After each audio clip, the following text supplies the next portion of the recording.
ഉണ്ണീശോയോടൊപ്പം 17-ാം ദിവസം.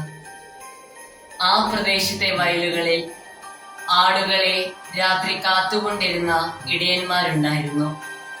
കർത്താവിന്റെ ദൂതൻ അവരുടെ അടുത്തെത്തി. വിശുദ്ധ ലൂക്കായുടെ സുവിശേഷം 2-ാം അധ്യായം 8-9 തിരുവചനങ്ങൾ. സകലർക്കും വേണ്ടിയുള്ള രക്ഷയുടെ സദ്വാർത്ത ദൂതൻ അറിയിച്ചത് പാവപ്പെട്ട ആട്ടിടയന്മാരെയായിരുന്നു.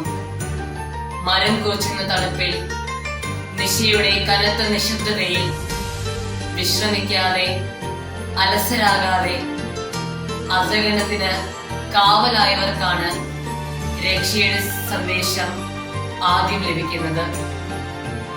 നമ്മുടെ ജീവിത കടമകളിൽ, പാലിക്കേണ്ട ഉത്തരവാദിത്തങ്ങളിൽ, ഏൽപ്പിക്കുന്നവരുടെ കാര്യങ്ങളിൽ അലസരാകാതെ ഉറക്കത്തിലും ഉണർവിലും ത്യാഗപൂർവം ജാഗരൂകത പുലർത്തുന്നവരെ തേടിയാണ് സദ്വാർത്തയുടെ ദൂതൻ എത്തുക.